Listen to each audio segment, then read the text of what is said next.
Hola, buen día.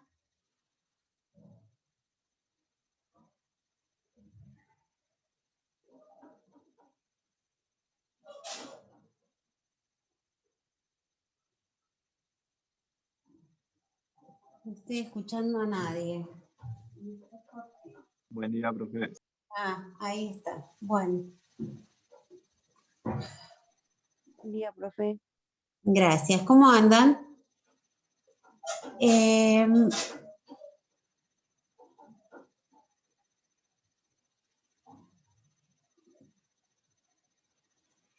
Voy a poner el link de asistencia. Después les pido que cada tanto alguien se haga cargo, el que tiene ganas, y en cualquier momento los vas compartiendo, porque como entran y salen todo el tiempo.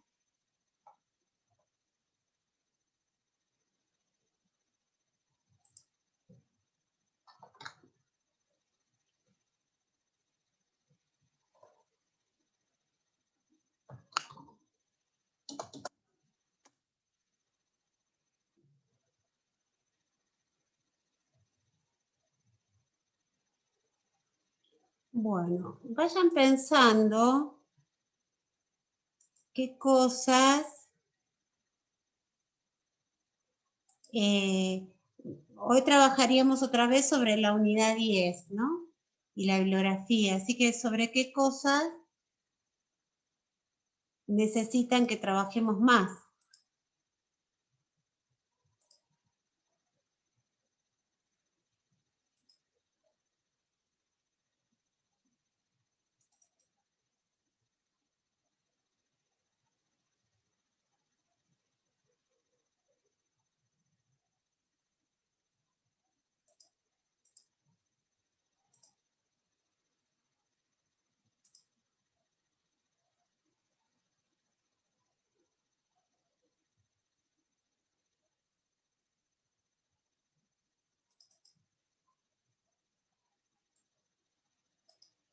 Bueno, si seguimos el programa, nosotros fuimos como las clases pasadas dando las claves de la lectura de la bibliografía, sin desplegar exhaustivamente ninguno de los temas en particular, pero vimos cada uno, ¿no? Todo el tema 10 hasta la Segunda Guerra Mundial. ¿Preguntas sobre eso? ¿Dificultades?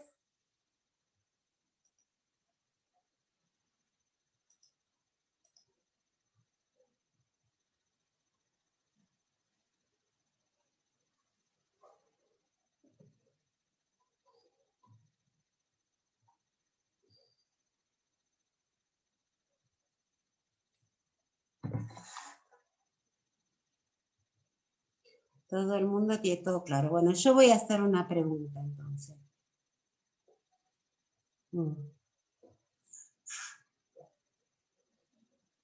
¿Cómo analizamos dentro de lo que Rubén Laufer llama los conflictos o las contradicciones del imperialismo? ¿Cómo organizamos el análisis de esta etapa? Es decir, desde el punto de vista de la rivalidad, por ejemplo, ¿no? El primer conflicto, no tienen un orden, pero el primer conflicto, burguesía-proletariado, esta primera parte del siglo XX que estamos estudiando, ¿cómo se organiza? ¿Qué es lo que pasa? ¿Qué aparece?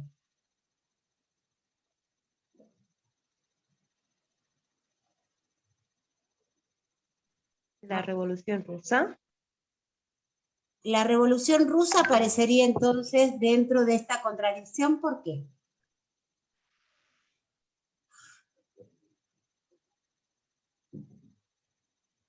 Además de porque lo dice Rubén, pero ¿por qué? ¿Qué es lo que vos te permite entender que se incluya en esta contradicción?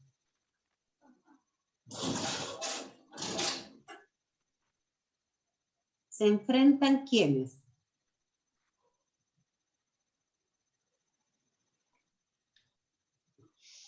el pueblo obrero con los burgueses. Por ejemplo, ¿no? En Rusia va a ser más amplio, ahora lo vamos a ver, pero efectivamente hay un fuerte enfrentamiento entre los obreros, también otros sectores populares del pueblo, como vos lo llamaste, pero también dirigidos, ¿no?, por esta clase obrera que se enfrenta a sus burguesías.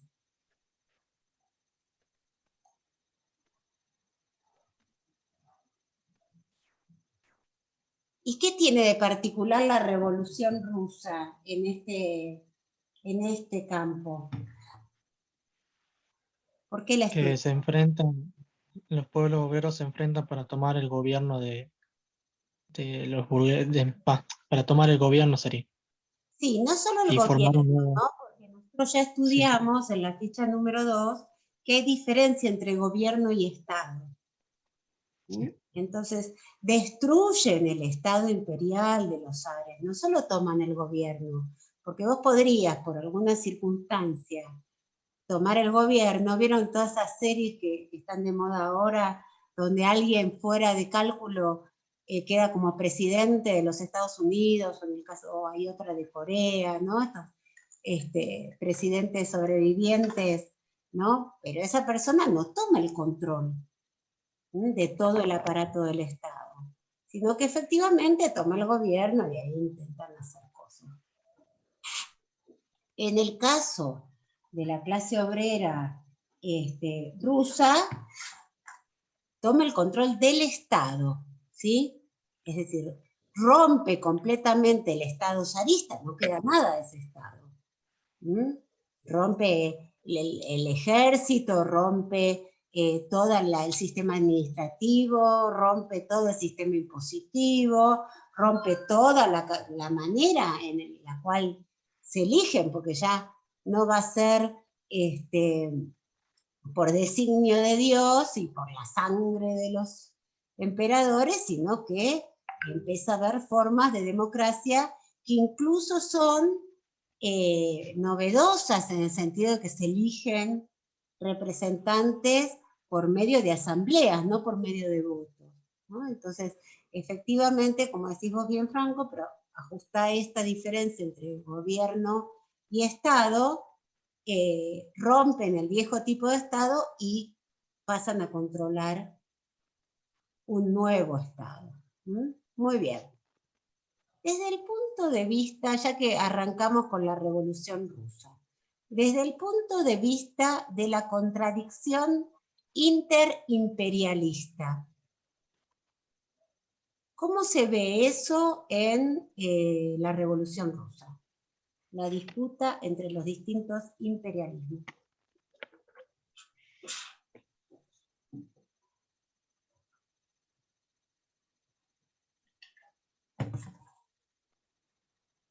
Ustedes tienen para ver esto, tienen el texto de Laufer y tienen el texto de Fontana.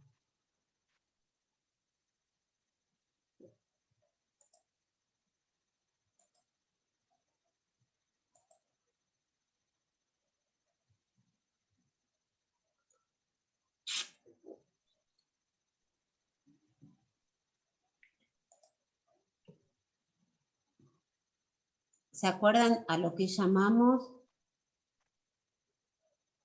disputa interimperialista? O el conflicto entre las potencias que luchan entre sí. ¿Qué Profe, ese piensan? conflicto no sería por la repartición del mundo, de repartición de las colonias, ¿sería? Claro, pero en ese momento Rusia tiene sus colonias, ¿no? Era un imperio. Sí. Lo que no O tiene sea que sería, colonias a distancia, como tiene Inglaterra y Francia. Lo que tiene es una serie importante de naciones oprimidas dentro del imperio. Sí, Franco, decime. sería como que algo novedoso este, para las demás potencias imperialistas, algo novedoso este, ese nuevo conflicto entre los obreros y la burguesía para formar No, un nuevo eso Estado. es así, es la primera vez que los Sí. obreros logran tomar el poder y estabilizarlo, porque en realidad el primer gobierno obrero de la historia es la Comuna de París, en 1871, pero dura 3 meses. Justamente, y además va a gobernar París, es decir, una ciudad capital, pero una ciudad que está sitiada. En cambio acá es un enorme imperio de miles y miles y miles de kilómetros que va desde Europa hasta el extremo este de Asia, y ¿qué tiene que ver eso con esta lucha en relación a los imperialismos, a las distintas potencias? ¿En qué situación está involucrado este imperio ruso cuando estalla la revolución?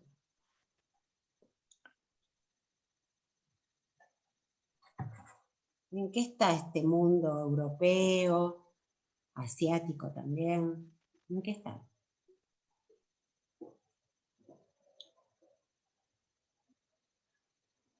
A ver, Emilia. Profe, puede ser que Sí. nacen los... ¿Cómo? Sigo Nacen los... pensando. De a una, de a una. Dale, primero Sabrina, después Emilia. Dale. nacieron los soviets y se afianza el Partido Socialista Revolucionario, que después toma pie para empezar. Esa idea va, después se repercute en México, China, Chile, Argentina y demás. Bien, pero eso que tiene que ver con la lucha de los pueblos, esto que vos decís, está más vinculado al último conflicto, que es justamente cómo los pueblos van a luchar contra la dominación imperialista. Estamos intentando que ustedes vean cómo con el dispositivo teórico que plantea Laufer, es decir, con estas ideas de que hay 3 contradicciones del imperialismo, nosotros podríamos analizar cualquier momento de la historia a partir del imperialismo. O sea, desde fines del siglo XIX vamos a empezar a analizar, y así van a aparecer en las preguntas del parcial seguramente, cualquier época. Después vamos a hacer un ensayito más reciente, pero para cosas presentes, cosas que también veamos que se puede usar este dispositivo teórico para analizar la realidad actual. Pero lo que vos estás planteando es esta, digamos, tendríamos que meternos un poco más, pero esta emergencia de los pueblos y de las luchas populares y cómo se va extendiendo a lo largo del mundo tendría que ver no con la lucha interimperialista, sino con estos países, colonias y países dependientes que luchan por su liberación.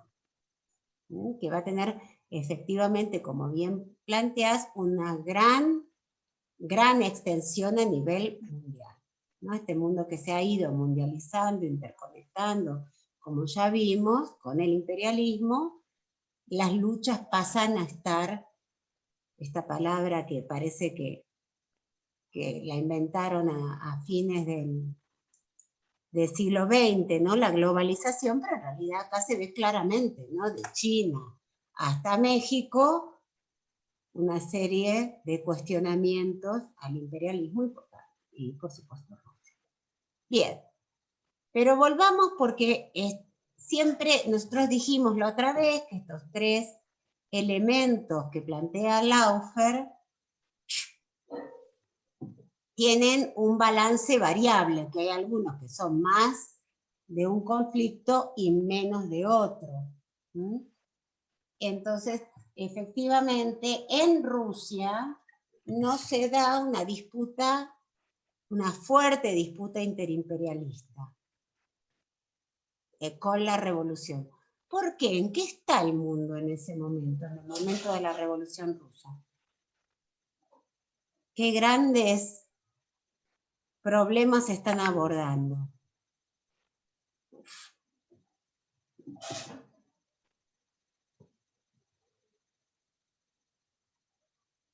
Esto es...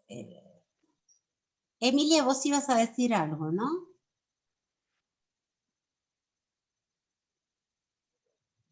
Es como preguntar el caballo blanco de San Sí, Martín. sí, Dale. profe, pero no es que iba a aportar algo nuevo, sino que tenía la misma idea vagamente de lo que dijo mi compañero Franco, sobre el tema de que la clase obrera, digamos, quería derrocar al Estado, bueno, burgués. Está Como bien, lo voy a... pero el imperialismo no se vincula con eso. Son como distintos aspectos, por supuesto que todo está relacionado porque pasa todo junto. Pero justamente Claro. lo que hacemos en la universidad es separar elementos para poder entender cómo funciona y después los juntamos. Bien. Sí, por Entonces, eso no había vuelto a hablar. bueno, pero es como bastante sencillo, porque ¿en qué año estalla la Revolución Rusa? Y en función a qué proceso más general del mundo.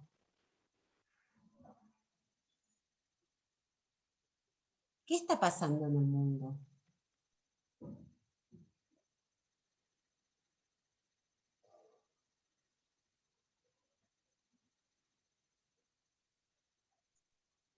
Vamos, chicos, ¿qué está pasando en el mundo?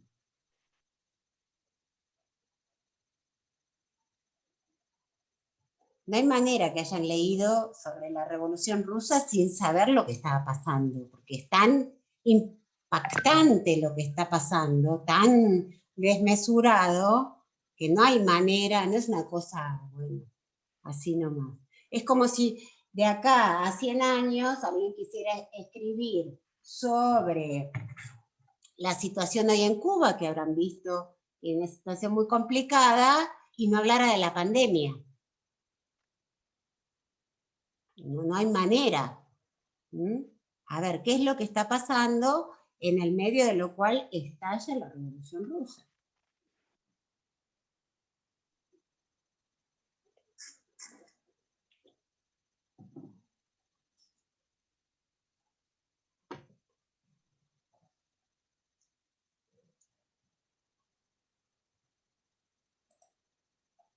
Profe, la Revolución Rusa se da en 1917, ¿no?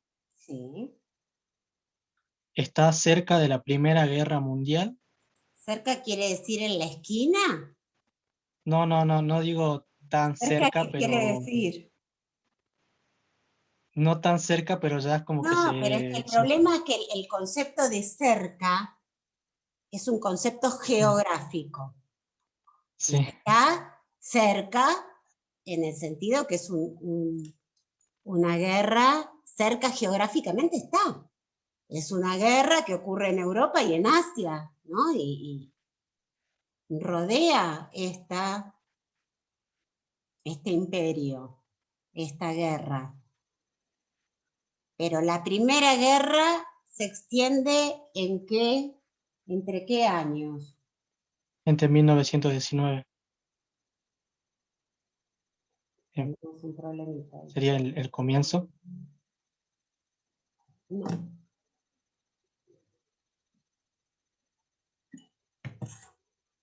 ¿Cuándo empieza la primera guerra?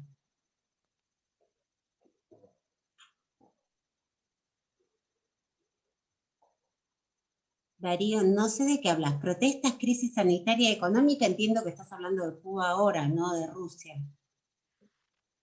Ese es el problema de esta forma de clase que a todo el mundo tiene tan contentos. Es decir, es que ni siquiera nos entendemos, porque al escribir un poquito en teclados que no les permiten estudiar mucho, entonces no nos podemos comunicar como corresponde, ¿no?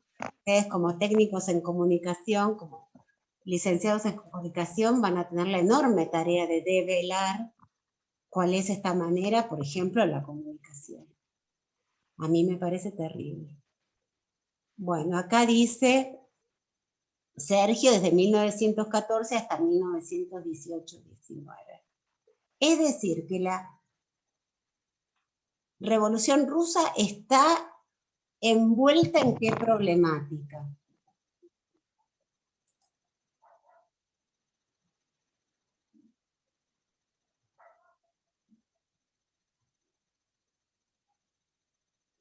está envuelta en medio de esa guerra, profe. Está envuelta la en Primera medio de Guerra. esa guerra. ¿Y esa guerra qué tiene que ver con este conflicto de disputa interimperialista? Esto ya lo planteamos la clase pasada, ¿no?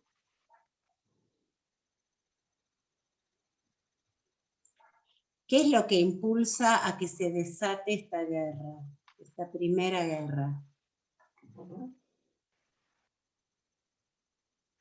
El desarrollo desigual de las grandes potencias, profe, y Bueno, las pretensiones de expansión mundial que tenía cada potencia.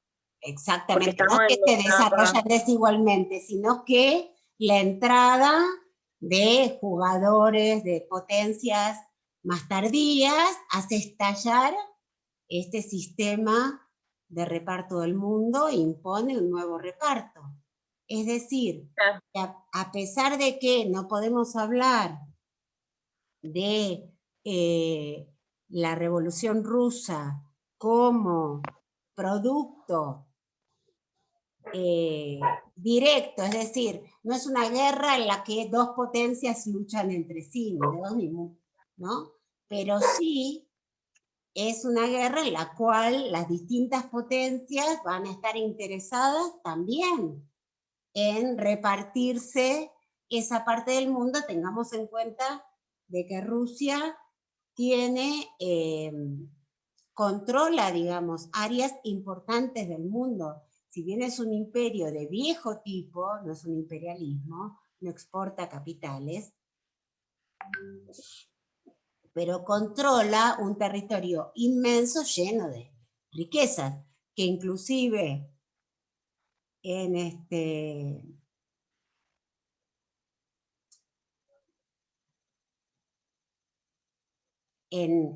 su parte más occidental incluye las tierras más fértiles en la zona de Ucrania, ¿no? Las tierras más fértiles del mundo junto con las de América. Entonces, efectivamente es un sector que los capitales internacionales están muy interesados en influir.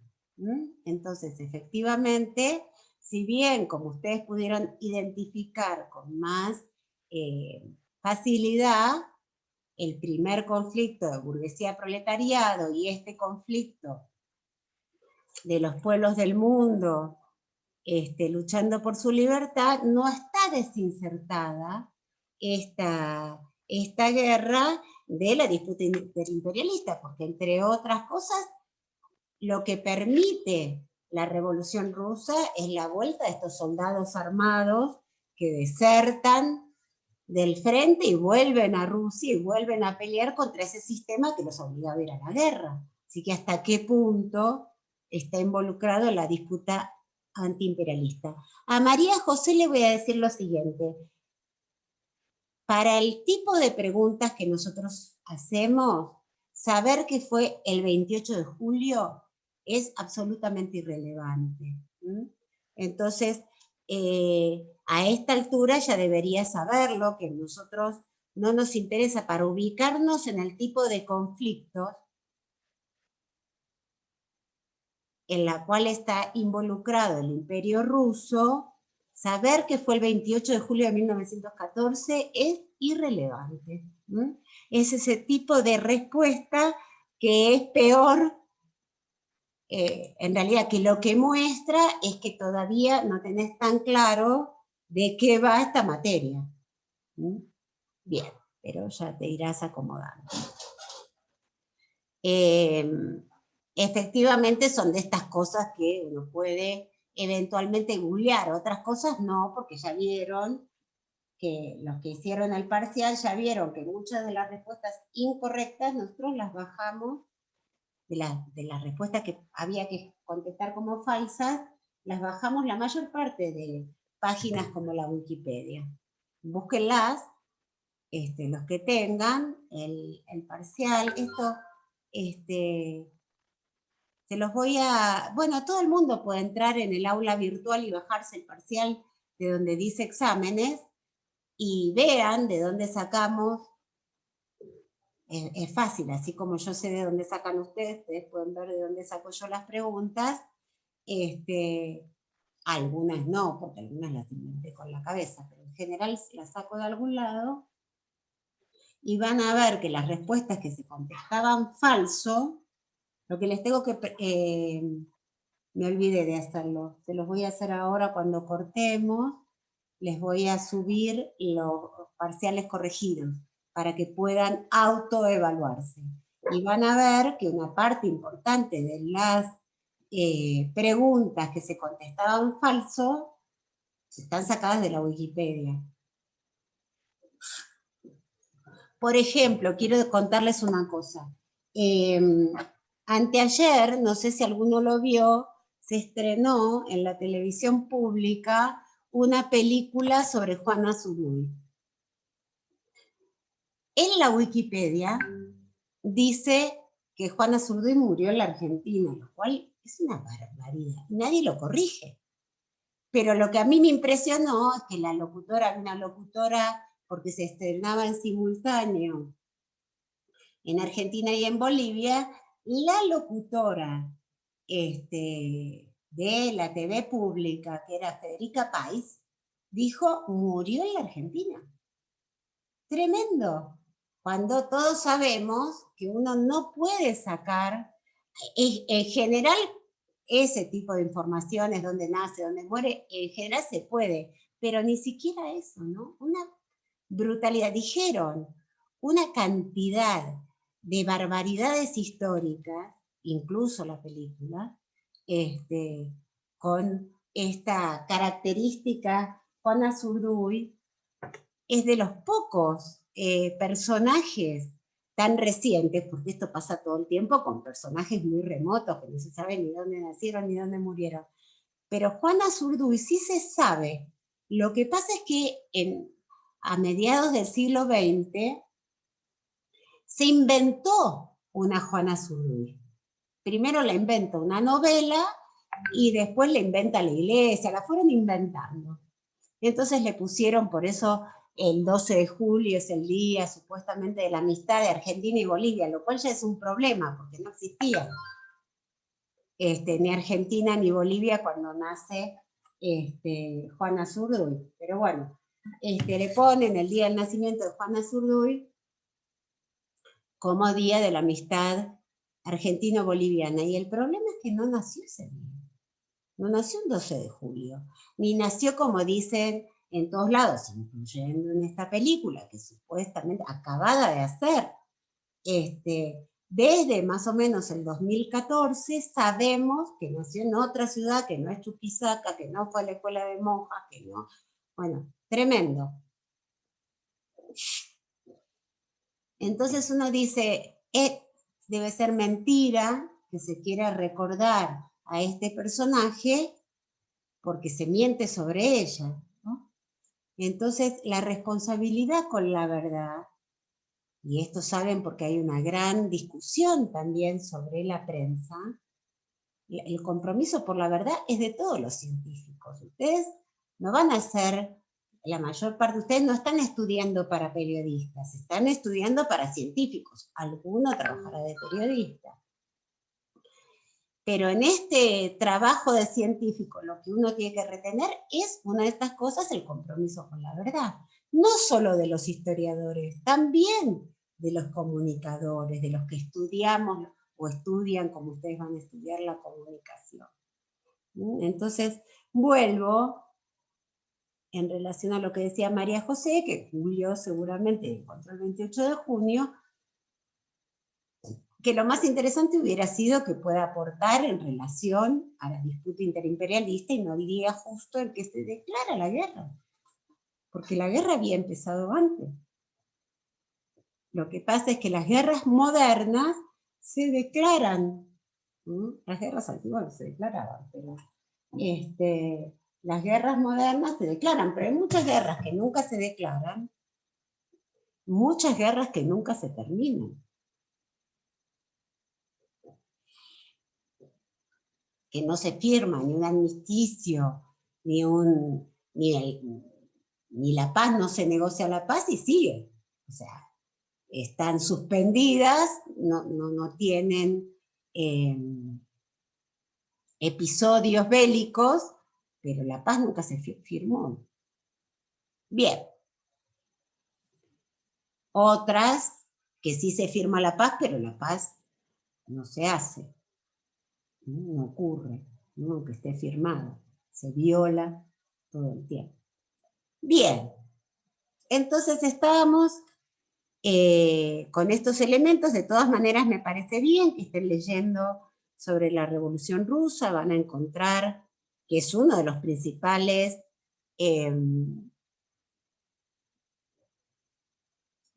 procesos que va a hacer que nuestro mundo actual sea el mundo actual, es decir, el mundo actual no sería como es sin la Revolución Rusa. Tiene efectivamente efectos para todos lados, no solo en Rusia. Y teníamos que detenernos un poquito más en la tercera contradicción, tercer conflicto que plantea Laufer, que es este de la liberación de los pueblos oprimidos. ¿Por qué? Primero porque Rusia va a ser la única revolución de todos, digamos, de toda esta parte del siglo XX, la única en donde la revolución se hace contra el propio Estado. Todas las revoluciones, incluso las anteriores, ¿no? Como las americanas y las revoluciones del siglo XX, van a ser revoluciones anticoloniales primero y después van a ir tomando otras características. Rusia, la Revolución Rusa no es una revolución anticolonial. Lo primero que hacen los obreros es tomar Moscú, pero tiene efectos anticoloniales. Entonces, por un lado, esto que ustedes veían, de cómo a partir del ejemplo de la Revolución Rusa,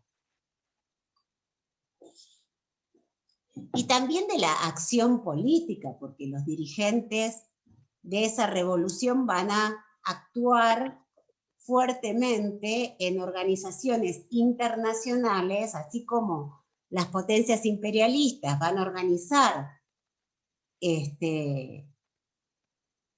organizaciones políticas internacionales. ¿Cómo se llama la que se organiza después de la Primera Guerra? ¿Cómo se llama esa organización internacional? ¿Cómo se llama ahora la organización internacional que supuestamente ONU. todo el mundo? Sí, Sabrina. ONU.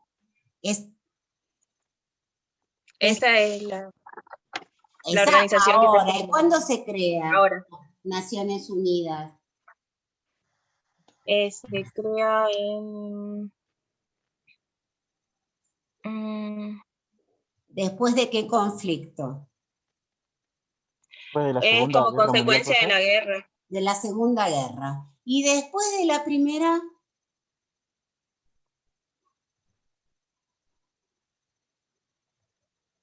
¿Qué se crea?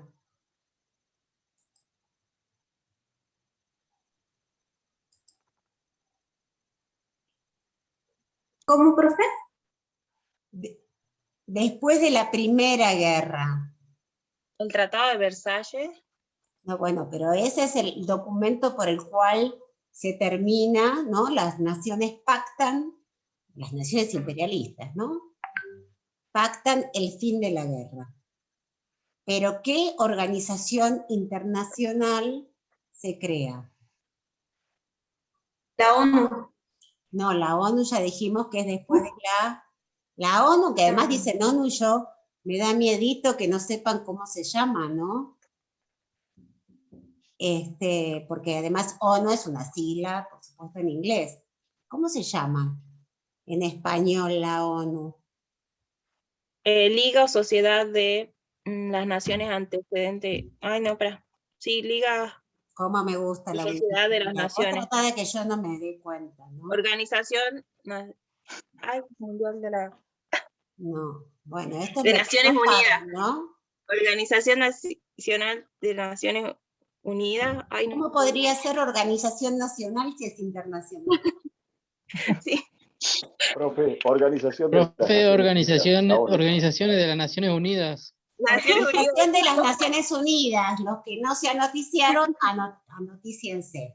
Y acá pone, como es Ay, Sergio, creo, que se llama la que se intenta, el antecedente, Sociedad de las Naciones, ¿sí?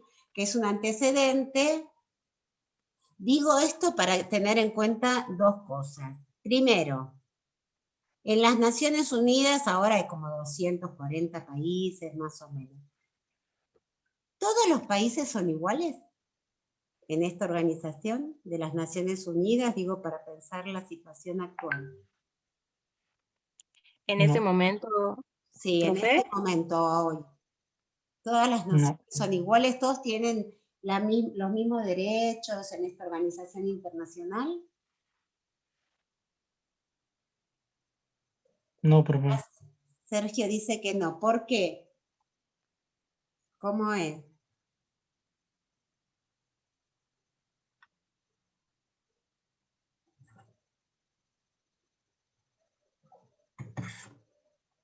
¿Cómo es? Hay naciones que, dice Sergio, que tienen derecho a veto, es decir, hay una cosa que se llama Consejo de Seguridad, que son las grandes potencias del mundo. Alemania y Rusia fueron excluidas No, en eso ese momento. cuando se forma Naciones Unidas. ¿Mm? Rusia porque era socialista, Alemania porque era la potencia derrotada en la guerra. ¿Mm? Pero hoy hay dentro de las Naciones Unidas hay un comité especial que se llama Comité de Seguridad, que tiene derecho a veto, es decir, que cualquier cosa que se vota en las Naciones Unidas, que votan las de 240 países, hay 10 países que pueden decir no, eso no se hace, aunque 230 quieran hacerse. Entonces, eso ya nos está mostrando que en realidad no es una organización de todos. ¿Vieron cuando dice, bueno, no es una invasión, lo decidieron las Naciones Unidas? En realidad tiene que ver con las potencias. En el caso de la Liga de las Naciones, es decir, este antecedente después de la Primera Guerra, eso era más todavía, solo estaban las potencias. ¿Por qué? ¿Cuál es el argumento de las potencias imperialistas para decir si hacemos una Liga de las Naciones, vamos a estar solo nosotros? ¿Qué pasaba con el resto del mundo? Que no eran potencias o no estaban reconocidos. ¿Qué pasa? ¿Se acuerdan cuando nosotros decimos el mundo se une y se divide? Que se creían superior que los países. Se que los creían demás países. superiores y entonces, ¿qué plantean de los otros países? Que no son Que no son capaces, no son intelectuales. capaces, pero no entonces, son- si vos haces una Liga de las Naciones, y vos decís, bueno, pero naciones son estas. ¿Qué estás diciendo de las otras?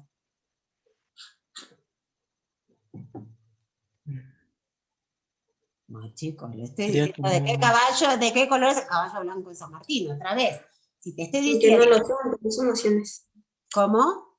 Que no son naciones. O sea, Que no son porque naciones. ¿Y por qué dicen que no son naciones? ¿Para qué Por les el- sirve al imperialismo, a las potencias imperialistas decir que no son naciones? para los que están en la alianza emerger como potencia o que se las vea como una potencia porque serían naciones como mucho más poderosas, por así decirlo. Ya eran. Si vos podés decir que el resto no es nación, es porque ya tenés el poder para decir que no sos nación. Si no a ver, en este nuevo derecho internacional que surge por las guerras, que es para evitar supuestamente nuevas guerras, ¿cómo se tienen que comportar, y ahora ustedes lo conocen, cómo se tiene que comportar una nación con la otra?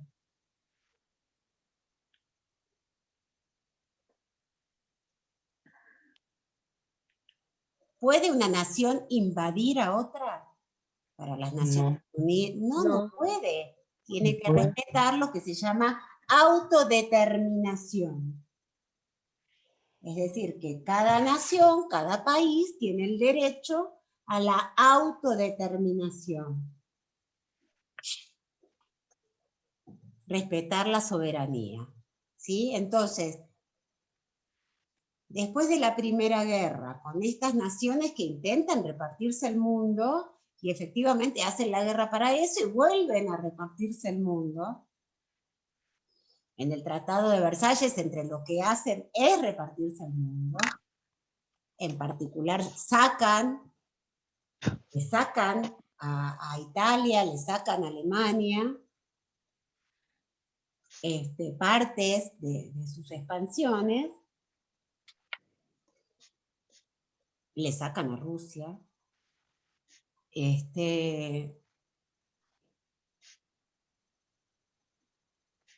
ahora bien, eso no hace, este pacto, esta paz, no hace que se acabe con esta fuerza de reparto del mundo. ¿Por qué? Porque no alcanza con decir ahora vamos a estar en paz y nos vamos a repartir, porque nosotros ya sabemos que el sistema imperialista necesita expandirse. Entonces, si las naciones, si hay que respetar la autodeterminación por un lado, pero por otro lado, estas naciones imperialistas que controlan la Liga de las Naciones necesitan expandirse, entonces lo que van a postular es que hay una cantidad de lugares del mundo que no son naciones y por lo tanto las pueden invadir. Es una etapa donde todavía hay ocupación territorial y división del mundo. Por lo tanto, si yo postulo que no son naciones, por ejemplo, que son tribus, Medio Oriente, o partes de África, no son naciones, son tribus, no están civilizadas, no tienen derechos políticos y tampoco están organizadas como naciones, porque naciones, lo que la Liga de las Naciones dice que son naciones, es que tienen que tener una organización política centralizada, que tienen que tener fronteras, que tienen que... Entonces yo digo, esto es una nación y todo lo demás no es. ¿Qué puedo hacer con las otras naciones? Invadirlo. Es cierto que cuando el mundo vaya expandiendo su organización nacional, van a encontrar otras razones.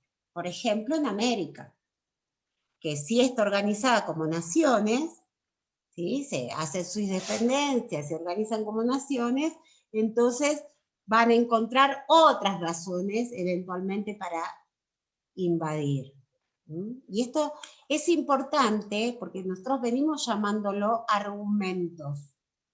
¿Sí? El argumento civilizador por un lado, el argumento religioso antes, ¿sí? Ya venimos diciendo cuáles son los argumentos que usan las potencias para invadir. Y es muy importante porque disparan procesos de invasión.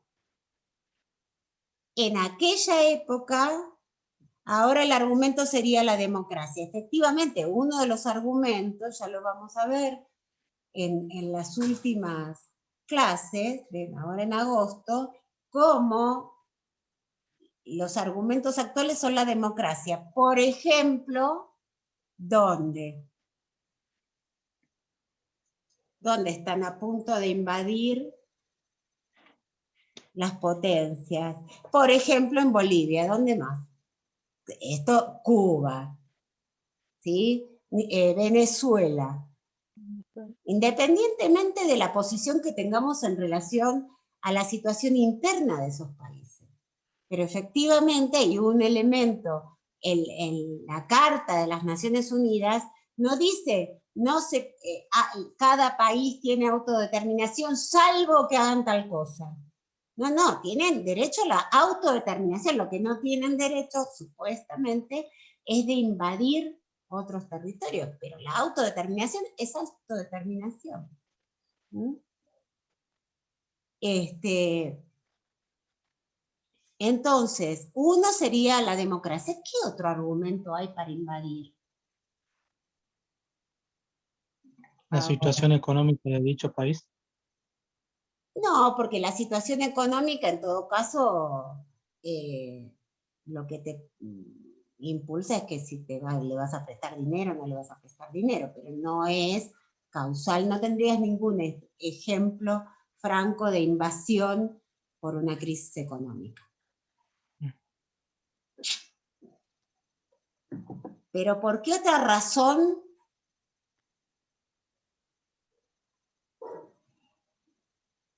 Bien, por la seguridad, acá dice Sergio, por el desarrollo nuclear. Más que el desarrollo nuclear solamente, porque fíjate vos que la invasión a Irak no fue por desarrollo nuclear, sino supuesta guerra bacteriológica, ¿no?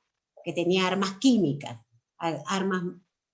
Pero efectivamente ese es otro argumento, ¿no? La seguridad mundial, que pone en riesgo la seguridad mundial, cuando nosotros sabemos, por ejemplo, que las grandes potencias imperialistas ponen en riesgo la seguridad mundial porque envenenan el aire, porque tienen armas nucleares, porque usan basura, chatarra en la estratosfera, ¿no? Van dejando basura de armas y de satélites, etcétera, en el espacio, que pueden caer, etcétera, ¿no? Entonces, efectivamente, la seguridad internacional. ¿Y cuál otro argumento? Decían Escocés, Sergio, tan lindo que venías, que estaban desarrollando bombas atómicas y bacteriológicas. Bien. ¿Y qué otro argumento? Después se demostró que no, que era mentira, ya habían hecho pelota Irak. No, el petróleo, fíjate vos, que supuestamente es una de las grandes razones del imperialismo, pero nadie diría, te invado para sacarle el petróleo. Porque, bueno, supuestamente cada país gestiona sus riquezas. ¿Cuál sería la otra amenaza que se plantea como una amenaza global y daría o que se usa para invadir? Dijimos la democracia, dijimos la seguridad, ¿no? Del mundo. ¿Y cuál más? Profe, la democracia estaría también en la situación política y social de ese país, ¿sí, no? Estaría relacionado, ¿no? Sí, pero no estás diciendo nada, Franco, con eso. Eso, o sea, el argumento, por ejemplo, si ese país es pobrísimo, por ejemplo ahora, en Haití, acaban de matar al presidente, ¿no? Asesinaron al presidente, es el país más pobre de América Latina, se mueren de hambre de una manera como moscas, etc. ¿Viste algún tipo de invasión? No.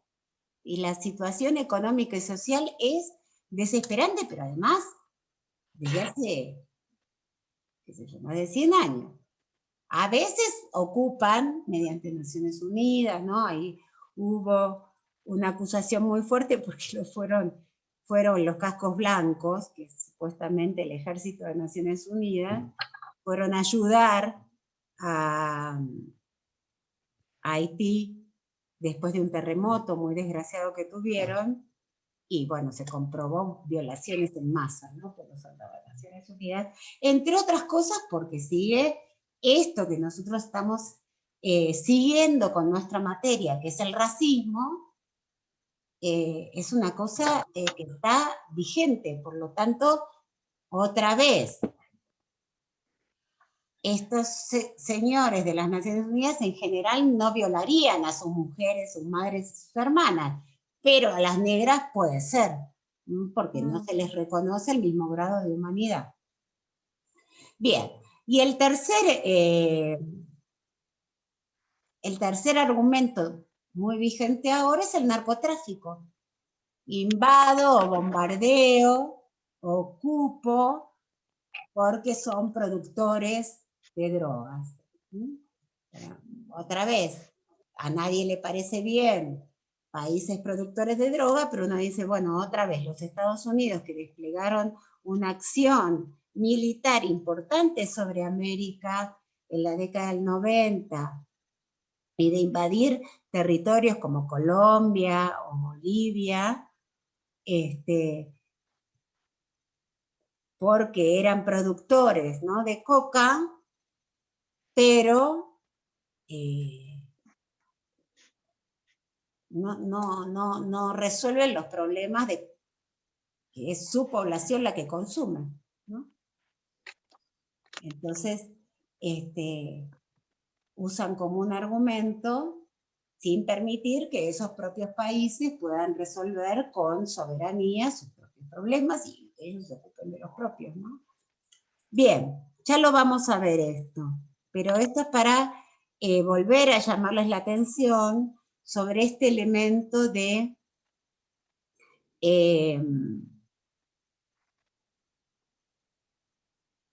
los argumentos que usan los países imperialistas para intervenir militarmente en distintas regiones del mundo. En la etapa de la Liga de las Naciones y de la Primera Guerra Mundial, alcanzaba con decir que no eran naciones, que no eran civilizadas, que no eran naciones, y entonces tenían derecho directamente a repartirse el territorio y ocuparlo, como hacen con China, ¿no?, que yo les contaba, agarran, bueno, por un lado la ciudad de Hong Kong y se la sacan, pasa a ser colonia inglesa, o en la ciudad de Pekín, que le agarran un pedazo de territorio de cada, o como hace Japón con Corea, ¿no?, directamente un gobierno japonés, en Corea, punto. Alcanzaba con decir no es una nación, como argumento. Bien. Sí, Sabrina. Lo que da pie a la Primera Guerra Mundial sería algo parecido, o sea, sería por mercado y por mano de obra barata y materia prima. Por eso da pie a que comience una guerra, una disputa. Sí, no solo eso, pero eso es muy importante. Es decir, esta división del mundo. La división del mundo tiene por detrás esta importancia de áreas exclusivas, dice Laufer. Esas áreas exclusivas tienen que ver con producciones, con este intercambio de mercancías sin respetar el valor, digamos, para extracción de riqueza, en función de relaciones con la fuerza de trabajo que no son asalariadas, en general, a diferencia de la esclavitud, hay una parte importante que la dejan en ese país para que produzca como esclavos o como siervos, y otra parte que se la llevan, ¿no?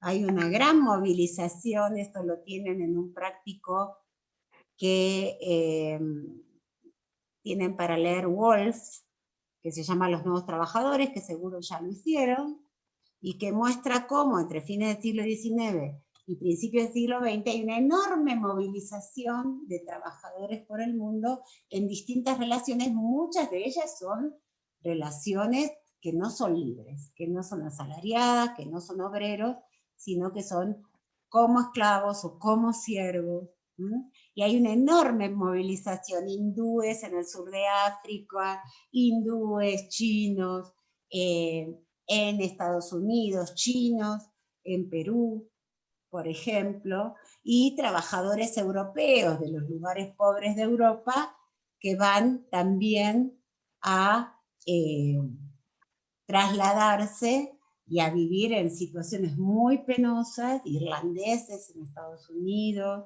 o italianos o españoles en América del Sur. Entonces, efectivamente, fuerza de trabajo que no está remunerada, que se compra, que se vende, que se alquila, materias primas, pero también mercados, es decir, mercados compradores, áreas exclusivas. Por ejemplo, a principio del siglo XX, Inglaterra seguía como más interesada en venderle a América que en comprarle. Y entonces compiten controlando gran parte, por ejemplo, a Estados Unidos, y esto lo están leyendo en BO, a principios del siglo XX, pasa a tener una tecnología mucho más avanzada que Inglaterra. Inglaterra tiene su revolución cultural en el siglo XVIII y sigue durante el siglo XIX y gran parte del XX con la misma tecnología y los mismos productos. Por lo tanto, va retrocediendo en la conveniencia, ¿no? Porque a los Estados Unidos estar mucho más productivo, ahí tienen todo lo que explica BO con el cambio tecnológico y la línea de producción, todo eso que es tan importante, entonces queda Inglaterra como muy atrasada y resulta incluso más barato y de mejor tecnología comprar a Estados Unidos. ¿Qué hace Inglaterra? Estrecha las relaciones con América, impide la entrada a Estados Unidos, que solo puede ingresar a este reparto del mundo invadiendo. Pero grandes partes de América, todavía a principios del siglo XX, por ejemplo, la Argentina, Uruguay, Perú, Bolivia, tienen relaciones más estrechas con Inglaterra que con los Estados Unidos, porque Inglaterra son área de influencia exclusiva de Inglaterra, y recién con la derrota inglesa en la Segunda Guerra Mundial, Inglaterra va a perder casi toda su influencia en estos territorios y va a avanzar a Estados Unidos. Pero le cuesta mucho a Estados Unidos entrar en América Latina por la fuerza que tenían los capitales ingleses. Entonces, no solo para comprar materias primas, también porque eran clientes que Inglaterra precisaba. El caso más notorio en el caso de la Argentina es que la Argentina, que en su momento le vendía, sobre todo a fin del siglo XIX, principio del siglo XX, le vendía muchas toneladas de carne. Digo esto por la actualidad que tiene a Inglaterra, entonces a los sectores, no a la Argentina le convenía, sino a los sectores que vendían carne, y a los ingleses le convenía esta carne, comprar esta carne. Inglaterra usaba ese argumento para que le comprara carbón caro y una cantidad de mercancías que vendían muy caras. Entonces, que impedían que la Argentina se enriqueciera. Cuando dicen, bueno, nosotros nos enriquecimos vendiendo carne, no. Otra vez, así como África, ¿no? Este texto tan interesante que leemos sobre África, dice cómo Europa subdesarrolló a África, también subdesarrolló América y Asia. ¿Cómo? De esta manera, es decir, comprándote algo que para un sector era importante y se enriquecía, pero ese sector, y trabando la independencia productiva y de comprar de todos los territorios. Entonces, no solo, Sabrina, para comprar, sino también para vender. ¿no? Esta demarcación de áreas exclusivas, que es lo que intenta explicar Laufer. Y para eso, efectivamente, hay que repartirse el mundo. Y cuando no se logra hacer por la propia presión, se hace mediante la guerra. Por eso no alcanzaba con que hubiera una Liga de las Naciones. Eso no frenó la guerra, sino que mantuvo como un nivel de conflicto en la cual las potencias seguían expandiéndose hasta que estalla la Segunda Guerra.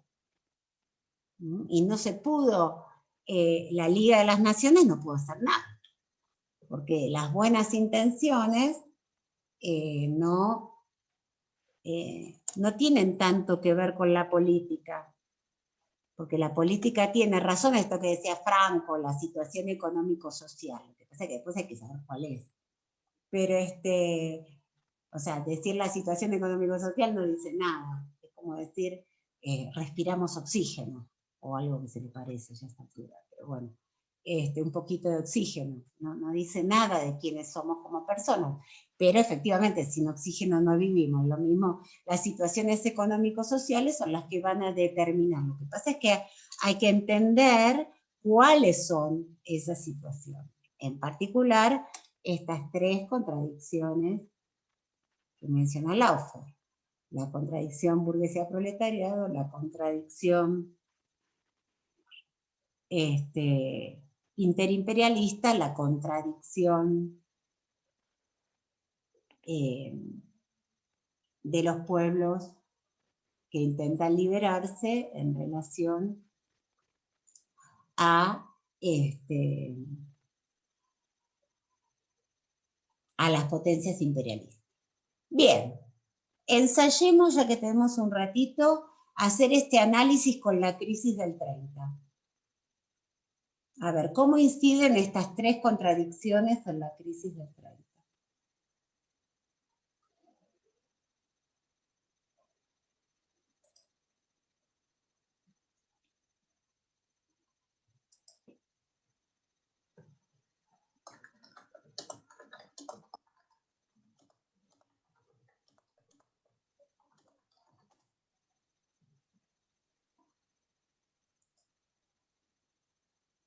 A ver, en relación a la contradicción burguesía-proletariado, ¿qué pasa? Recordemos que la crisis del 30, digamos, si bien estalla en Estados Unidos, tiene que ver también con una situación de las potencias, Estados Unidos y Europa. ¿Qué está pasando? Hacia fines de la década del 20, esto está con claridad en BO.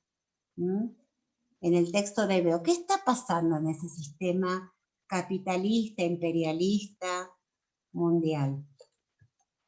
¿Qué pasa con los obreros?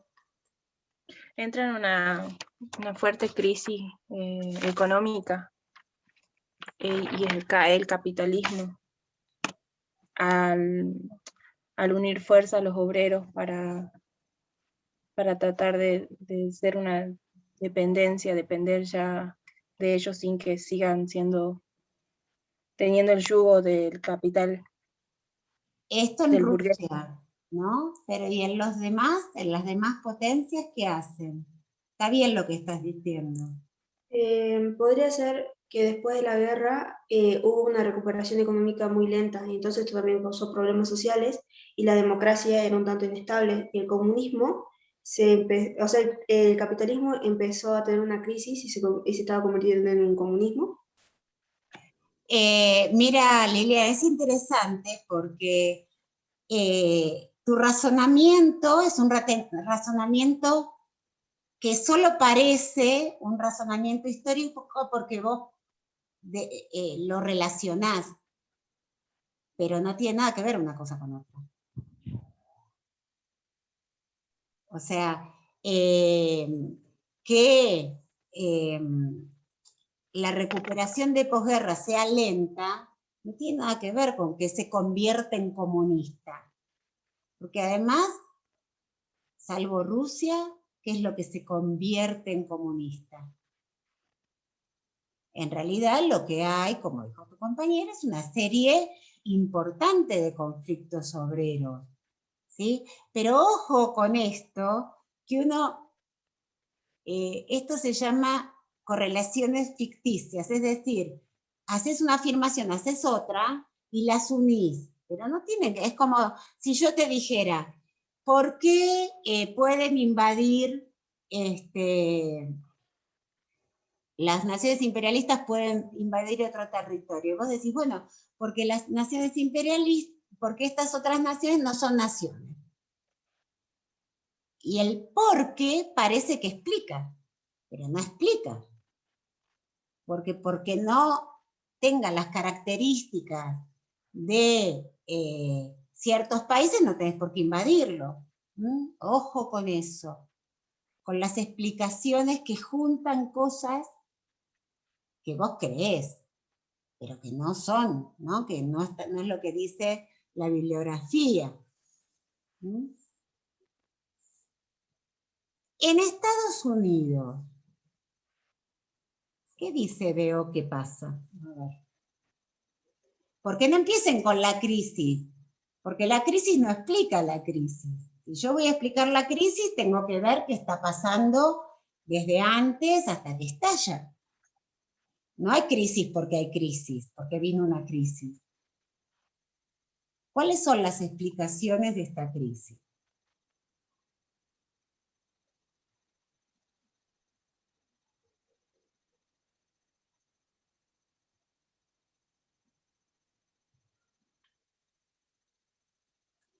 Te lo voy a dar vuelta, Lilian.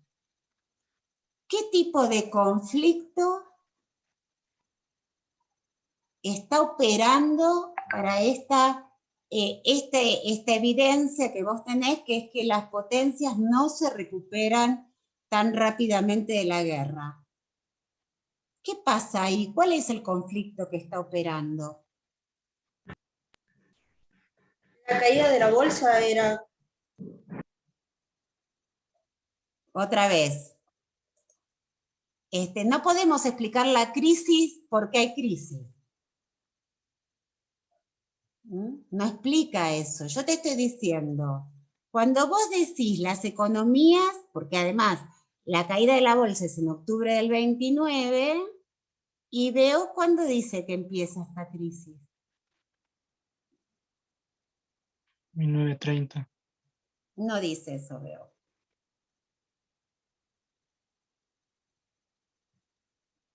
¿Cuándo empieza esta crisis? Bueno, tienen que verlo, ¿no? Porque Veo habla de una cosa que es muy importante, porque efectivamente es lo que nosotros llamamos dinámica de la crisis. ¿Cómo se mueven las crisis? Las crisis tienen un momento donde estallan y se ven, que en general se ven como caídas de las bolsas, pero no son la caída de la bolsa, porque la bolsa en sí mismo no es nada. Es un lugar ficticio, donde se intercambian pedacitos de empresas, que son los bonos. Entonces, cuando cae la bolsa, lo único que no cae nada físico.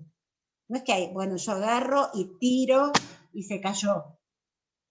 Lo que ocurre es que en función de que hay una crisis y las empresas no tienen ganancia, sus pedacitos bajan de precio.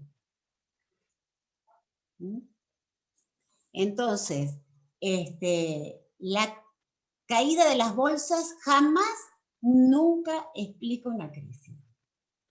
Por eso tampoco tiene mucho sentido, ¿vieron? Cuando dicen, ay, cayeron las bolsas en el mundo, en la Argentina.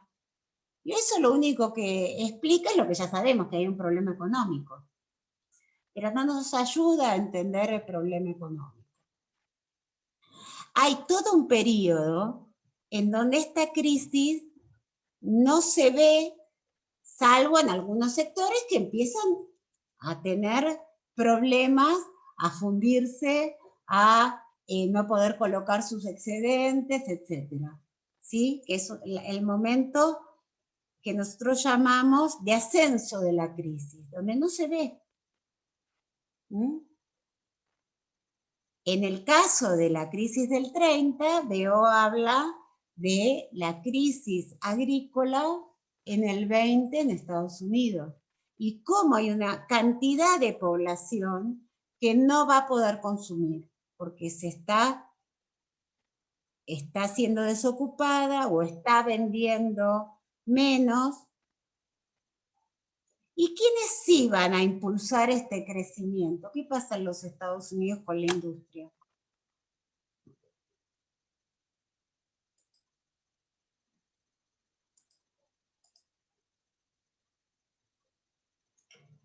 Más vale que además registren qué tipo de preguntas hacemos, porque estas son preguntas todas de parcial.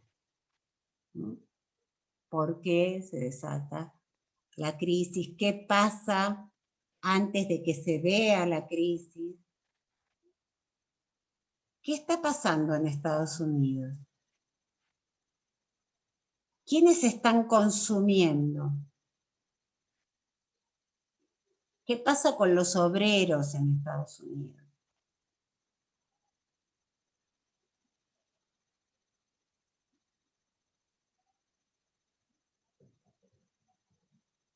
¿Qué pasa con los obreros? Digo, para mirar lo que pasa en el primer conflicto. ¿Qué pasa con los obreros en Europa? No se les paga. Pasa que hay mucha demanda y entonces la gente del campo se tiene que ir a la ciudad. Eso, o no, eso es revolución industrial, ¿no? Siglo XVIII. 200 años antes. Nada más. 200 años. A ver, ¿qué está pasando en Estados Unidos? Estados Unidos, a principios del siglo XX, ya lo dijimos, ¿no? Experimenta un gran crecimiento. Un gran crecimiento. Desde ese Profe, punto... Sí, dale. perdón. Tengo una contradicción porque Estados Unidos entra a la Primera Guerra Mundial siendo deudor, ¿no? ¿Mm? Por eso tengo no sé bien en qué momento está situada su pregunta. Estamos Si revisando... antes o después. Claro. Estamos revisando la situación hacia la crisis del 30. Estados Unidos entra como deudor y cómo sale de la Primera Guerra. Primera potencia. No, primera potencia no de la Primera Guerra, pero sí como un país acreedor. Primera potencia sale de la Segunda Guerra. Bien, entonces, ahora, experimenta un gran crecimiento económico. Sí. Pero su fuerza de trabajo, ¿qué procesos, independientemente de la guerra? En realidad, bueno, la guerra estimula mucho su mercado, pero antes de eso, ¿qué pasaba con el movimiento obrero, con la clase obrera norteamericana?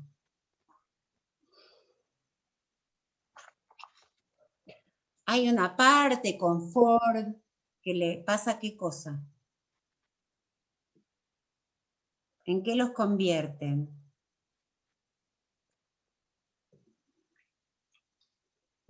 Es que hay un declive de los capitales europeos y ahí también se produce el declive de un movimiento obrero, digamos, roto, porque no se unen. Eso en Europa. ¿Y en Estados Unidos qué pasa con estos obreros?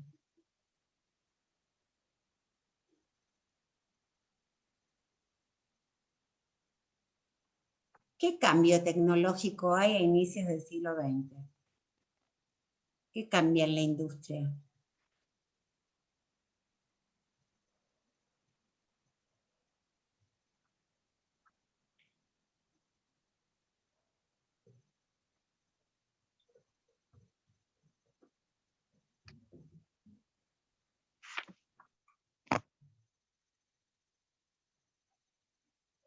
Bueno, todo eso... No, los trenes a vapor son del siglo XIX. En el siglo XX ya tenemos aviones. Y ya no se usa el vapor. ¿Cuál es el combustible del siglo XX? ¿O cuáles son? Segunda revolución industrial. ¿Cuáles son los combustibles que se usan? Ya el vapor. El petróleo. El petróleo y qué más. Efectivamente, el petróleo y qué más. Que no es un combustible, perdón, tenés razón. Como combustible el petróleo y ya no tanto ¿cómo es? El carbón. ¿Y qué otras fuentes de energía? ¿Qué es lo que va a mover este mundo, además del petróleo? Electricidad. La La electricidad. electricidad. La segunda revolución tiene como fuerzas impulsoras, como la primera tiene el carbón que producía vapor, la segunda revolución industrial tiene la electricidad y el petróleo. Muy bien. Entonces, y desde el punto de vista, este es un cambio tecnológico importante que va a ser mucho más productivo toda la industria. Y además va a permitir producciones nuevas, porque efectivamente el tren es producto del vapor y producto del petróleo, ¿qué sería? El automóvil. El automóvil, ¿no? Entonces, eso es una cosa que empieza como una cosa muy pequeñita, como un lujo para los ricos, y eso estalla. Estalla la producción de autos. ¿Cómo se hace que estalle la producción de autos?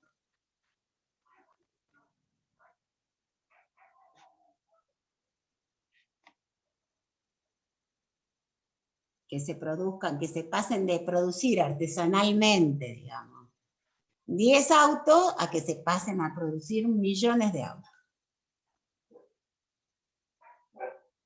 Por la Por reproducción la industrial. fábrica, por la industria.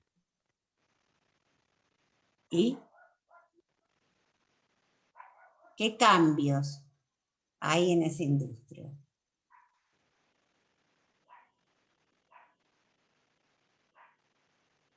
Hay más mano de obra para realizar eso. Sí, pero ese no es el factor. Justamente el cambio no es que aumenta, además aumenta la cantidad de obreros. ¿Qué es lo que cambia? Hay mayor, ¿cómo se dice? Capitalismo financiero. O sea, más Sí, pero eso inversión. no tiene nada que ver. Sí, se estimula la concentración de capital, pero yo lo que te estoy preguntando es cómo se hace para que se pase a producir. Porque la mano de obra es suplementada por las máquinas. Bueno, pero esa es la industria. ¿Qué es lo que cambia en la industria? Miren, cuando nosotros vemos un crecimiento monstruoso de algo, tiene que ver con dos elementos. Una es la oferta y la otra es la demanda. ¿Cómo? Con la demanda, puede ser. La demanda, ¿qué cambia? ¿Qué es lo que cambia en la demanda? ¿Quiénes van a comprar automóviles?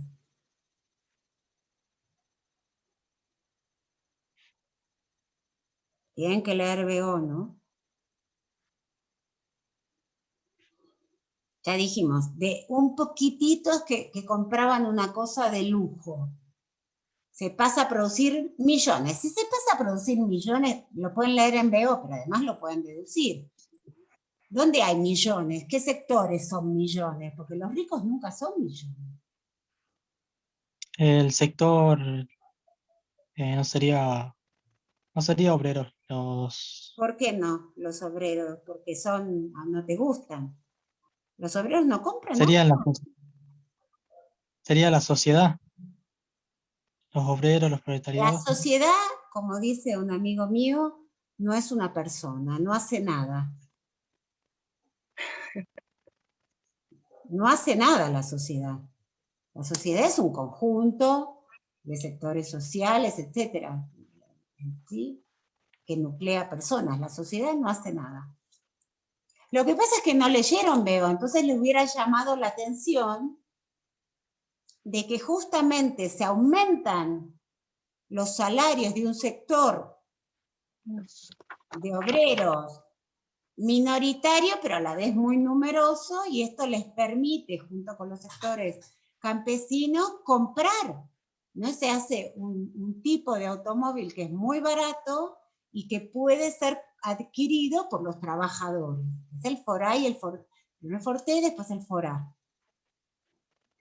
Ahora, ¿cómo se logra hacer un artículo tan barato? Ahí nos vamos a la oferta. ¿Cómo logras hacer más y que sea barato? Sí, Lilian. Aumentar la producción en cadena de montaje. Exacto, se inventa la línea de montaje. Bueno, vamos a dejar esto para que investiguen ustedes qué es.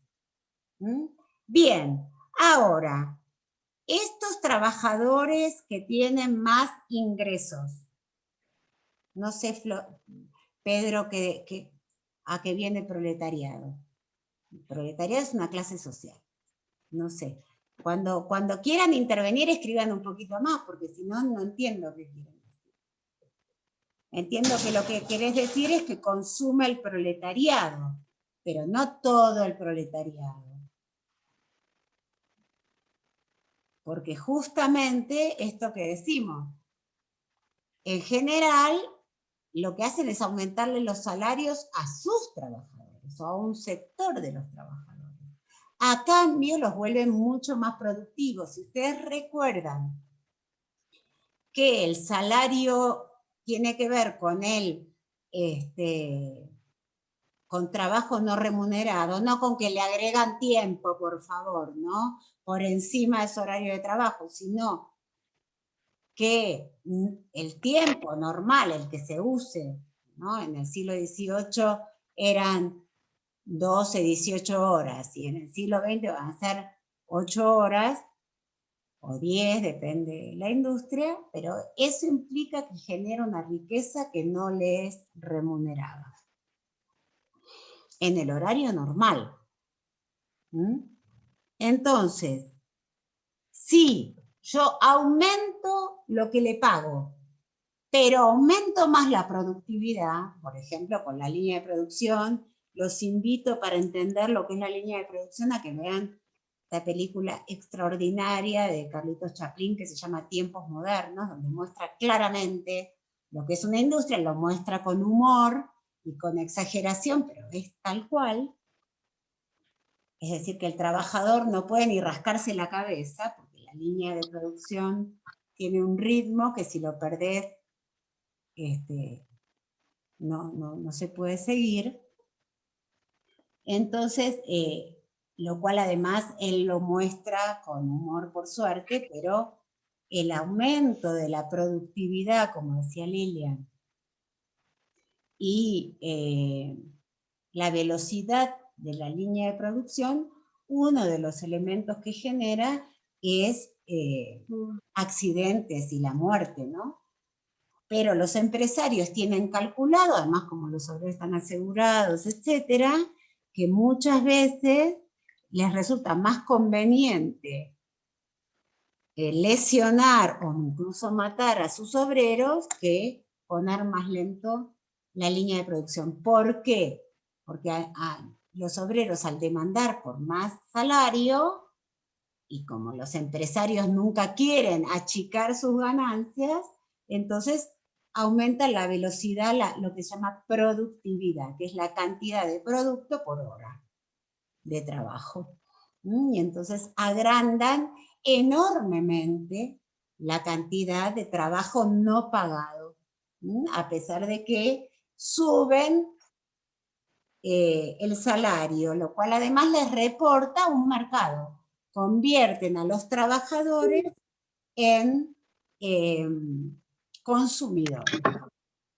Pero esto nunca puede ser para todos, porque justamente si hay ramas de la producción que no se puede aumentar tanto la productividad y por lo tanto no pueden aumentar los salarios. Y por lo tanto, estos ingresos para comprar pueden ampliarse mucho cuando se convierte a los trabajadores en consumidores, pero nunca lo suficiente para este aumento de productividad. Entonces, quedás al borde de la sobreproducción. Ahora, muy bien. Si yo tengo saturado mi mercado, ¿qué salida tengo para no entrar en sobreproducción? ¿Qué tengo que hacer? ¿La importación? O sea, para Es que... exportar. ¿Y quiénes podían comprar autos o máquinas de escribir o neumáticos, todo lo que la industria norteamericana puede exportar? ¿Quiénes podían también tener un mercado masivo? África no. Europa. Europa. ¿Y qué está pasando con Europa?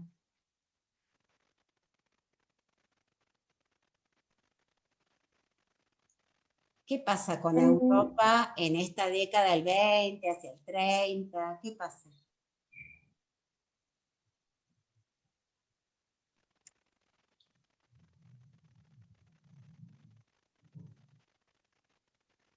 ¿Puede comprar muchos productos norteamericanos?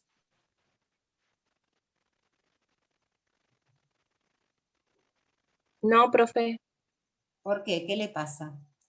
y porque En está crisis. en posguerra y hay crisis, puede ser. Sí, pero Trata de es distinta la, recuperarse, digamos. la situación de Inglaterra y Francia que la de Alemania y Japón, por ejemplo. Claro. ¿Cuál es la diferencia?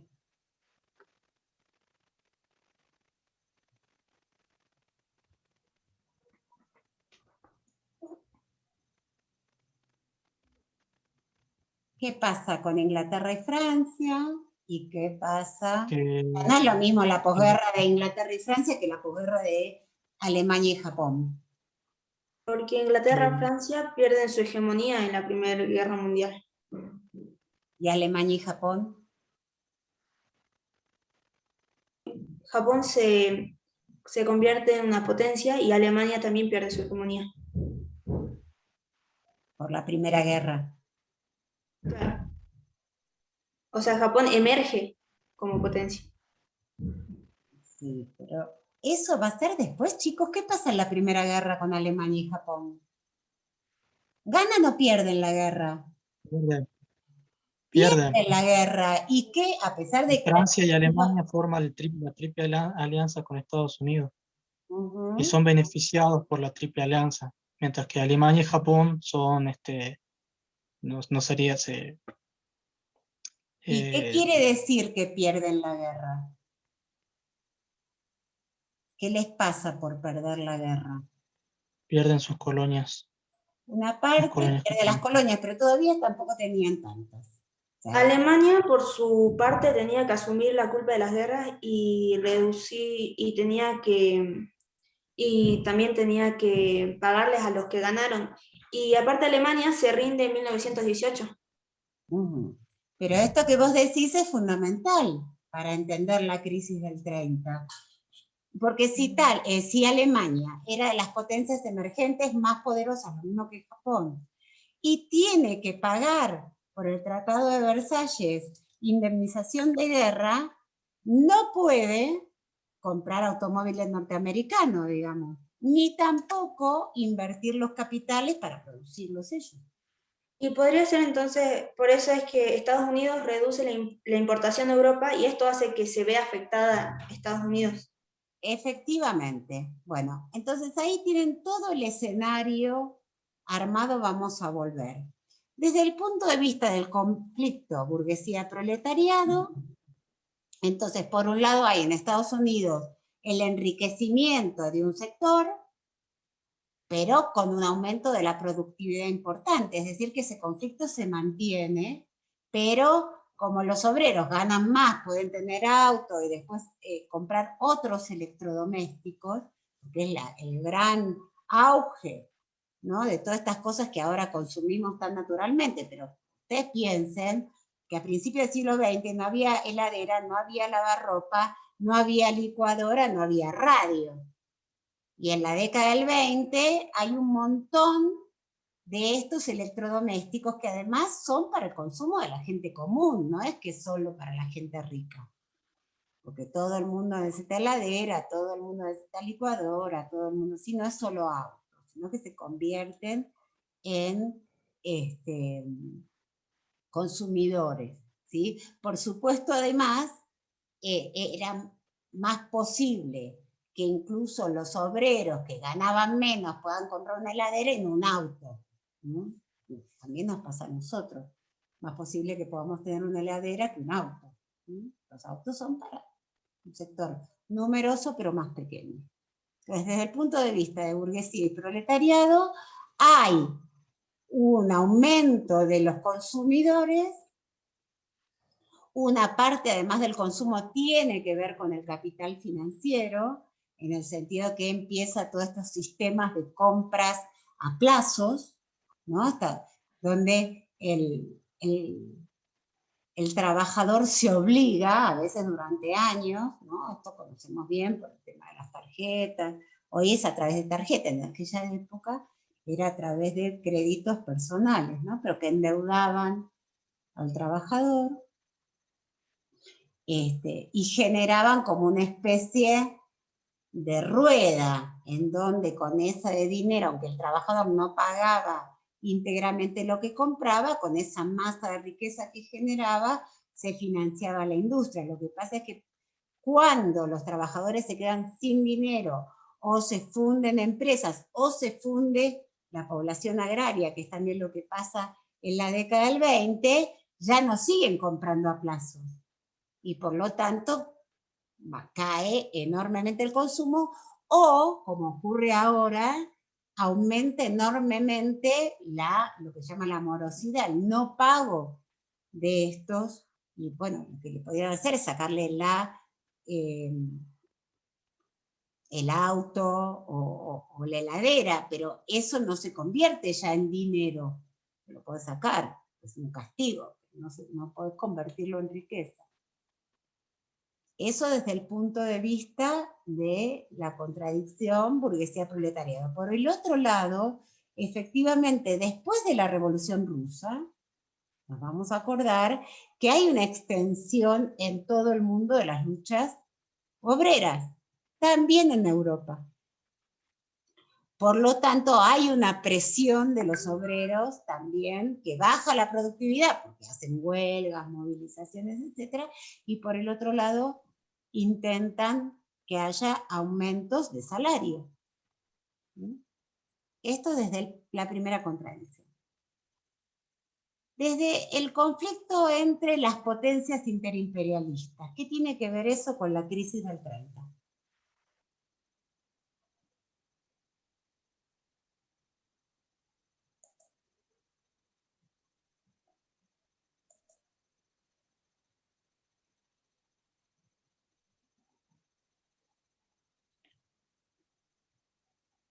¿Qué tiene que ver este conflicto interimperialista, esta lucha interimperialista?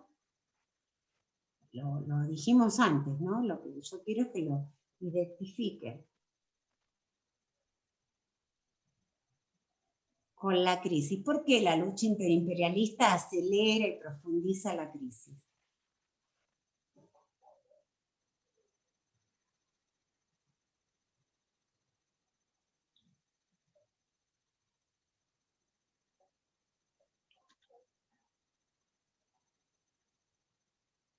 Esto es interesante para nosotros porque lo que nos muestra es que el capitalismo una y otra vez se suicida. Es decir, hace que avancen, y a veces a manera muy acelerada, los factores de crisis. Lo que pasa es que después logra revertirlos a veces, ¿no? En este caso ya dijimos la clase pasada con esta forma tan desgraciada que es la guerra, ¿no? La Segunda Guerra Mundial. Pero esto ocurre porque antes aceleró y profundizó los factores de crisis. Si nosotros decimos, vamos a pensar, el Pacto de Versalles, es decir, que Alemania tenga que pagar reparaciones de guerra, ¿beneficia o perjudica a Francia y a Inglaterra?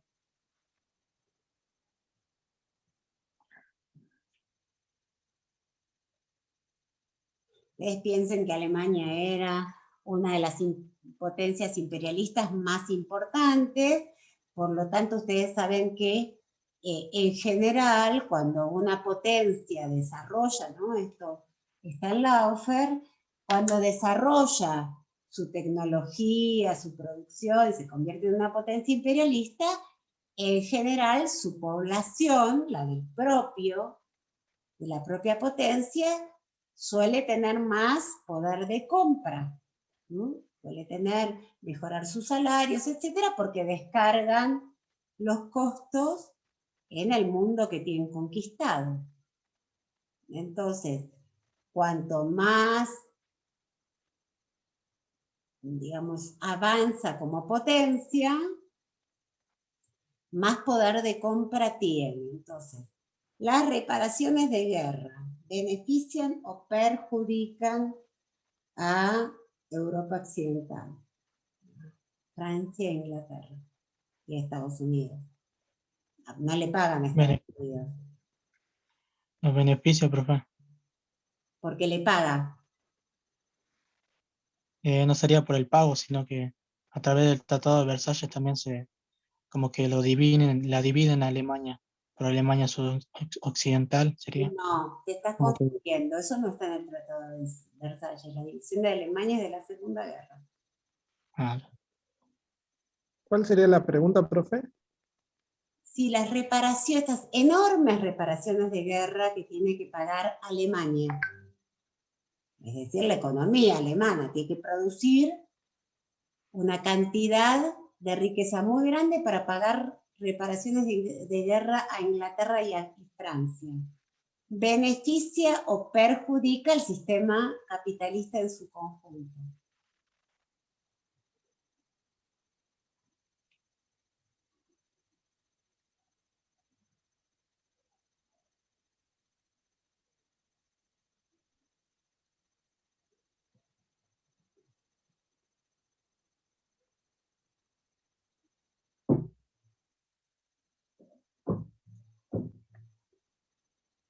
Recuerden que nosotros, los análisis entrecruzan siempre distintas variables. Entonces, desde el punto de vista del pago, ¿no? De entregarles una parte de su riqueza, los beneficia. Pero desde el punto de vista de que Alemania se había convertido en un enorme mercado comprador, porque era una potencia, perjudica de gran manera, porque no puede consumir, porque tiene toda su economía en una violenta crisis, no puede invertir, no puede comprar ni bienes industrializados ni materias primas.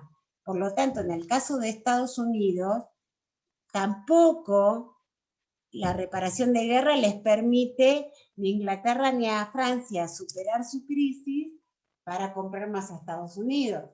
Y encima después Alemania con su crisis tampoco le sigue pagando. Entonces el sistema capitalista internacional se contrae con esta guerra. Es decir, desde el punto de vista de la lucha entre las potencias, se producen más desequilibrios y no equilibrios. En su afán, cada país imperialista de avanzar, lo que va a hacer es intentar que otros países retrocedan. Y como todavía lo principal del consumo está en los países imperialistas, entonces al hacer que la economía alemana o japonesa o francesa retroceda, se quedan sin mercado. Porque lo principal de los mercados a principios del siglo XX todavía no está en América o en Asia, son importantes pero son minoritarios. Todavía los mercados principales es Europa, son las propias potencias.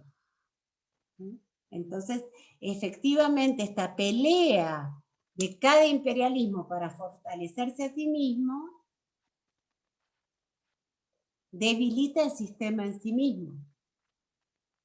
Por eso también eso explica problemas en la economía norteamericana, a pesar de que había salido bien de la guerra.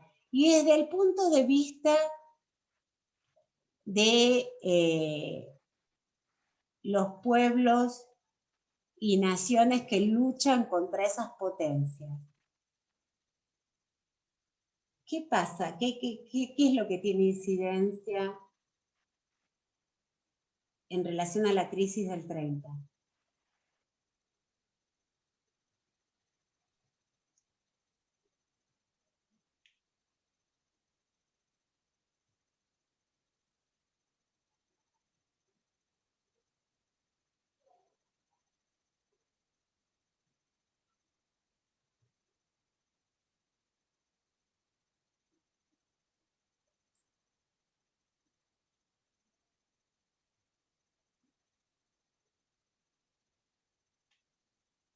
Ustedes mismos dijeron, bueno, final de la guerra y con la Revolución Rusa hay una cantidad, que lo enuncia Laufer, de movimientos anticoloniales o antiimperialistas en el mundo.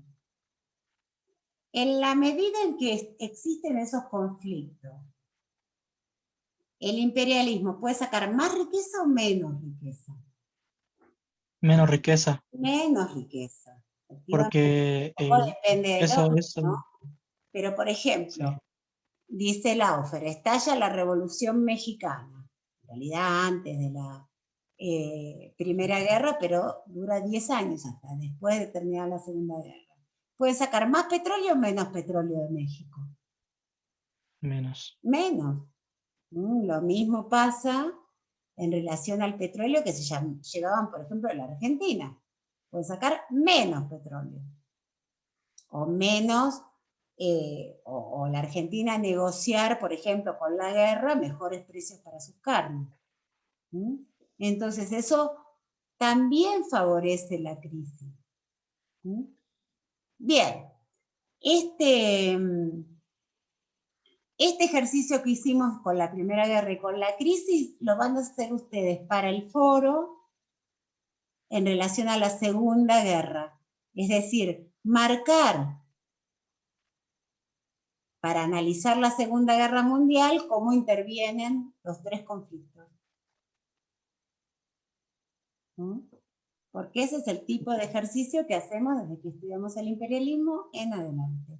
Cada uno de los momentos críticos de la historia del siglo XX y después del siglo XXI, los vamos a leer en función de estos tres conflictos. Yo les voy a poner la consigna en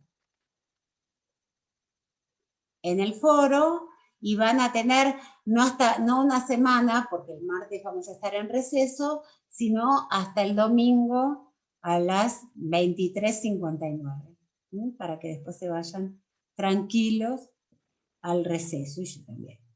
Entonces, vamos a trabajar en el foro.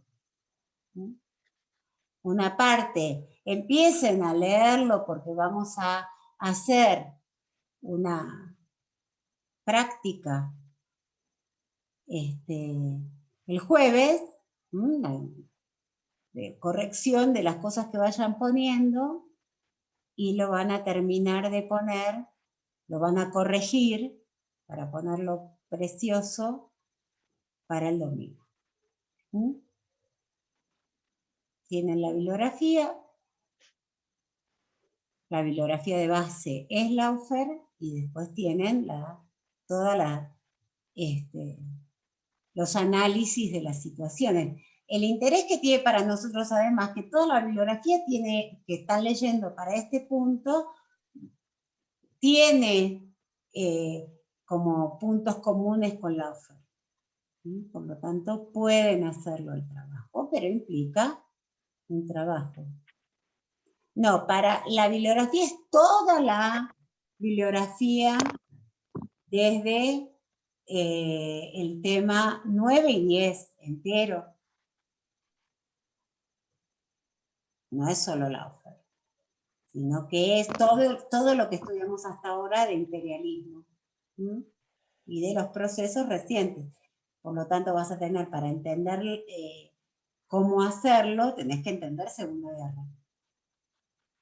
Que nosotros no vemos tanto de Segunda Guerra porque no estudiamos ni la fecha, ni el bombardeo de Pearl Harbor, ni la invasión de Hitler a Austria. Esas cosas nosotros no las vemos, ¿no? No se metan ustedes con eso.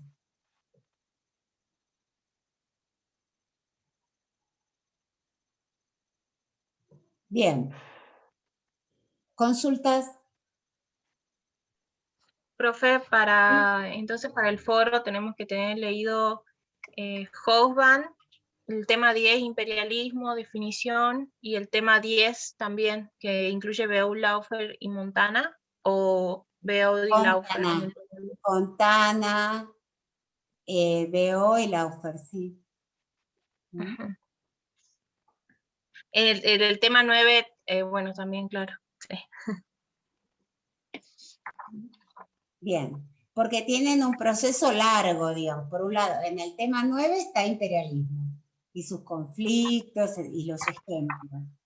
Y en el tema 10 están los procesos de inicio del siglo XX, más explicados. Bien, hasta el domingo sí, pero lo vamos a empezar a corregir el jueves, por lo tanto, no empiecen a hacerlo el viernes, porque no van a poder corregir nada, no van a poder consultar. La clase del jueves la hacen ustedes preguntan, vamos dialogando, pero para no hacer todo mal, digamos, tienen que ya tener una idea.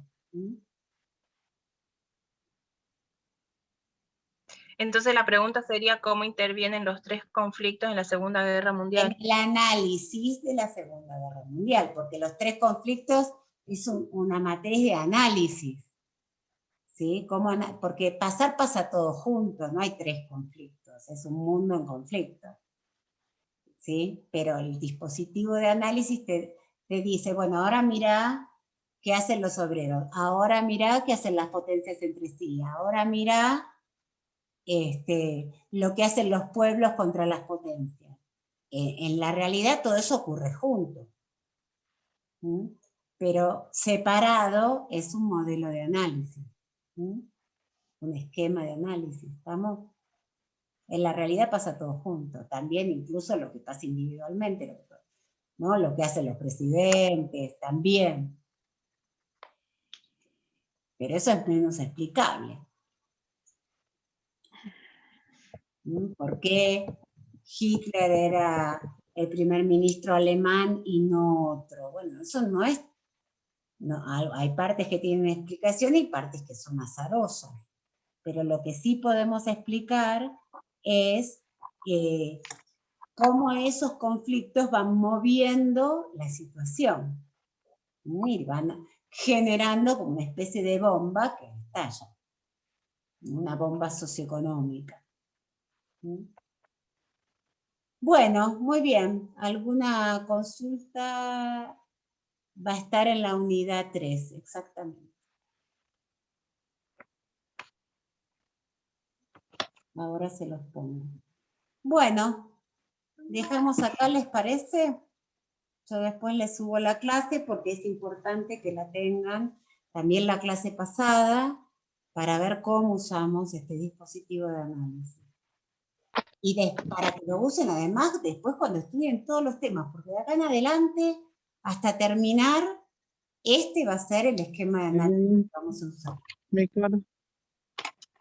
Bueno, quedamos así. Hasta luego. Hasta luego, profe. Hasta luego, que estén bien. Hasta luego, profe.